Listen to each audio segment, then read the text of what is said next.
Hey, this is Ken for the Information Nation, and I'm bringing you more stuff. That's right, I'm bringing you more stuff. Now, in case some of you didn't know this, Dimitri, the vaping Greek, you know, the guy that hangs out with Phil Basardo, he just hosted a conference in Tampa, Florida, Advocacy Conference, VCC, Tampa 2015. And they had people from CASA, and the vaping militia was there, and some attorneys were there. The video that he posted is an hour and 55 minutes long. Now, I know most people are not going to sit there and watch a video for an hour and 55 minutes. So what I've done is I pulled a couple of clips from that video, which I feel you'll find as being important. Now, there's also, you know, I've been hammering you pretty good on CASA lately, and CASA is for the vapors. You know, and you get alerts from them telling you what's going on in your state. But there are two other organizations out there, and they're called SIFA and VISTA, SFA or VISTA. If we are able to get 100 shops on board with an SFA or VISTA in a state, we could do what is required to defend our business rights. If we could get 200, we could pursue proactively shaping legislation. That's from Kevin E. Skipper of VISTA. Now,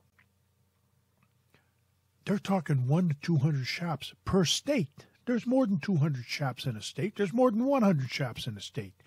Do you realize how little that takes to get something done? It doesn't take a ton of people. It takes the right people doing the right things. Now, Joe Barnett is with the vaping militia, and I would like you to listen to what Joe Barnett had to say at this conference. And he's talking to businesses. He's not talking to the average vapor. He's talking to businesses. And what the man has to say makes a lot of sense. So why don't we roll that tape and see exactly what Joe Barnett from the Vaping Militia had to say. Unlike some of the other organizations, the militia's been kind of in an interesting position, in that we've grabbed the most rabid, the most rampant, and the people who are the noisiest and put them to work. And some of our members are board members at CASA. A lot of people don't realize that. They're people who've that passion. And all we've done is try to direct their passion. Now, when these types of things come up, too often we see a couple of answers that when they call us because they think we're the reachable ones, and they say, that really doesn't affect me, so I can just ignore it, right? No. You still have to stay active. And we've always promoted that you need to stay vigilant. One of the most confusing things for us as we came into this year was we spent the majority of our efforts through 2014 getting in people's faces and saying, hey, you want these dog tags, you've got to work for them. This is not something that's just given to you. You have to be active. And we got to 2015 and everybody said, are we still active? Does it really matter? I mean, there's no legislation in December, so I don't have to be an activist, right? I can go do something else. And it's kind of a crazy thought if you really think about it, because this has not become a holiday venture for someone. This is something that people have got to take on in a full-time and a constant vigilant nature. And if you're having to dissect a bill to figure out what part doesn't apply to you, you've just screwed up. Because it all applies to you, and you need to do something about it. If you don't know what to do, there's so many places to reach out now. A year ago, there were 5 phone numbers in my book if I had a question on what was going on. Thanks, Julie. She had 3 of them. But now, when I go and look at my contact list, there are quite literally 100 people throughout the United States right now that at least understand what's going on and can help. There are so many resources. To see someone sitting on the fence and not acting is kind of crazy. And if you excuse me for 1 minute, Dimitri, I'm going to take one other tangent here. And I'm going to say something very poignant. If you can't get involved in advocacy because your competitor is involved in advocacy, get out of the industry now. Wow. We don't want you here. Because I'm tired of picking up the phone and saying, because so-and-so's involved, I can't be involved. When you're both out of business, it's not going to matter. Amen. Okay? It's just that simple. Pretty cool, huh? Really pretty cool.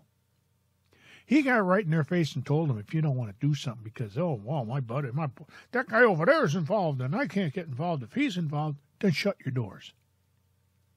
Shut your damn doors. Because you're not going to do anybody any good.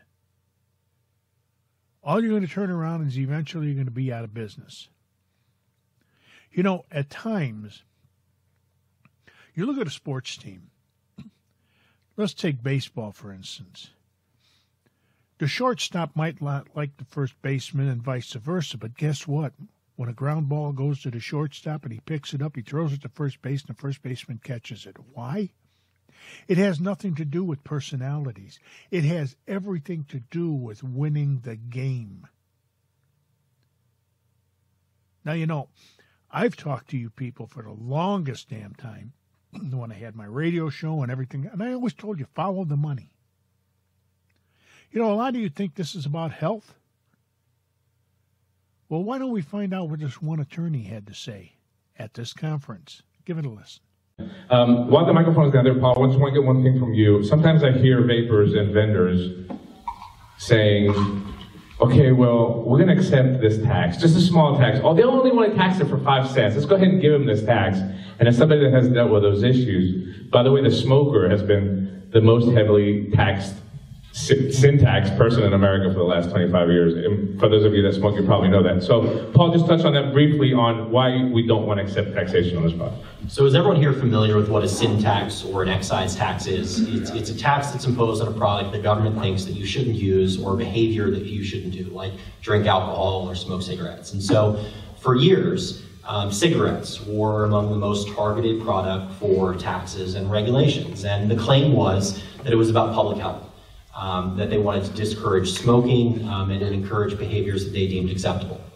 Well, with the advent of these products, these disruptive, innovative products that clearly are much healthier than tobacco and stand to save millions of lives, that whole claim, the claim by public health advocates and those who pushed for the extremely high taxes on tobacco products, has been exposed as a fraud. The same people who for years pushed $1 and $2 per pack increases on cigarettes are now pushing the same exact thing on electronic cigarettes. And so it's important to understand that it was never about public health.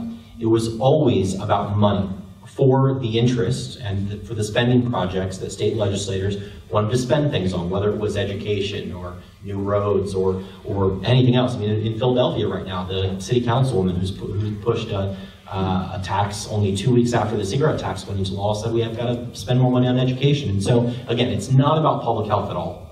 But one of the problems is in the transition from a discussion about the high taxes that exist on tobacco products to the sales taxes, which are the only taxes imposed on these products, are that some people are willing to accept a compromise. And that's problematic for a number of reasons. Whether it's a consumer or a vendor or a lobbyist or a business says to the press or even privately, we're willing to accept X, whether it's a 5-cent tax or a 10-cent tax or anything less than what the worst tax imaginable would be. And right now that's more or less doubling the cost of the products. We have 95% wholesale taxes somewhere. That, for legislators, indicates, well, they're willing to move a step in my direction. So let's start there and negotiate upwards. And you shouldn't accept an excise tax on products that save lives because it is counterintuitive to what sin taxes are supposed to be. But it certainly hurts the entire discussion about preventing tax increases because the starting point should be no tax increases. It shouldn't be a little bit of tax increases because that's what happened with cigarettes. Cigarettes weren't always taxed at $2, $3, $4 a pack. It started out relatively modest, low, and then in times of economic distress, whether it was a recession or whether someone wanted to build a new school or whatever it may have been, legislators, Republicans and Democrats said, well, smokers don't stand up for themselves, and so what's it matter if we impose a dollar increase this year? And that happened year after year after year.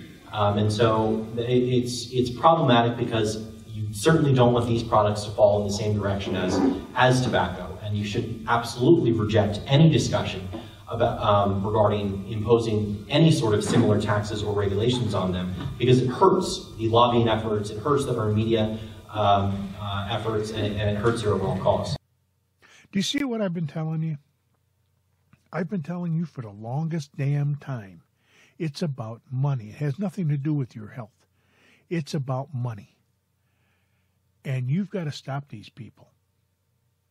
You have got to stop these people.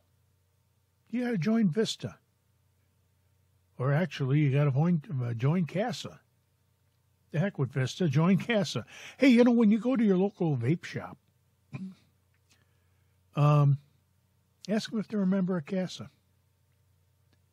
Ask them if they're a member of Vista. Get the vape shops involved.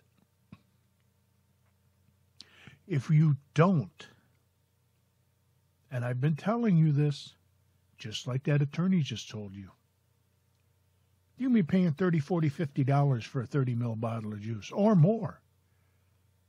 These people are scum-sucking bottom feeders, and they don't see the health benefit. All they see is the fact that, oh, it's got nicotine, and we can tax the hell out of it, and we'll just call it health. We'll just do it for your health because you're too stupid to know how to take care of yourself. But yet report after report after report have come out and said how good vaping is compared to cigarettes. They're always talking about getting people off of cigarettes, and then when people get off cigarettes, they're going to turn around and tax the one thing that a lot of us ex-smokers, have used to get off cigarettes. Stop lying to us. And is there a solution? Well, Matt from Suck My Mod did a little bit of a talk on a video about advocacy. And listen to what Matt had to say and take this to heart. I want to talk advocacy really, really quick. I'm not going to get deep into it, but there are a lot of states that have some ongoing bills going on. Here in Montana, they recently just killed the tax bill, which was great. So we're not having to deal with that right now.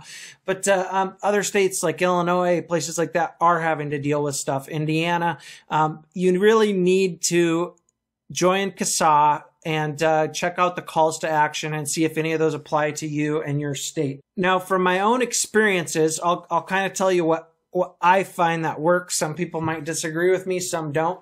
I have found that most of these committee members, Congress people, they just don't really give a shit about your great story about how you saved your life.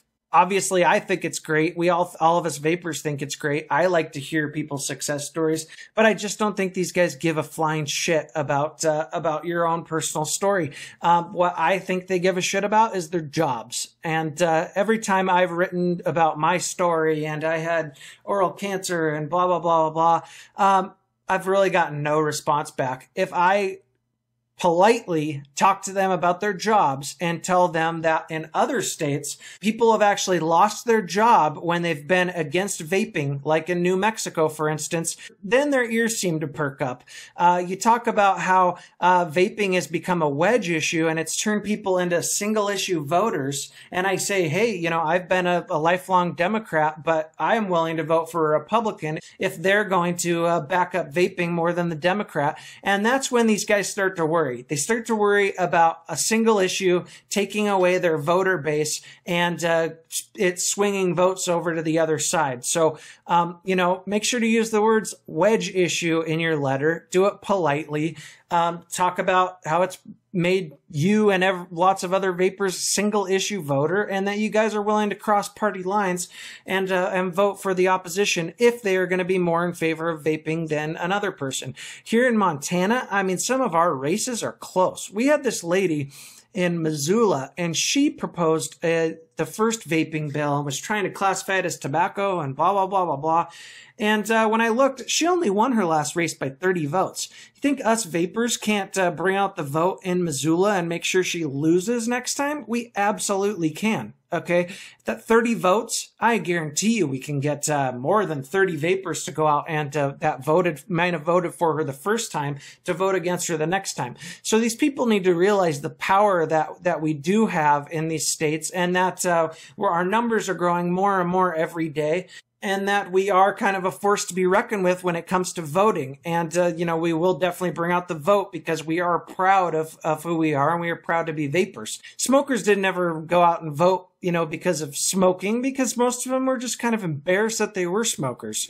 We are proud to be vapors. We're proud that we made a good life decision, and we're ready to go bring out the vote and vote for those that are going to be friendly with our cause. So, that's just something to keep in mind. Again, keep it polite.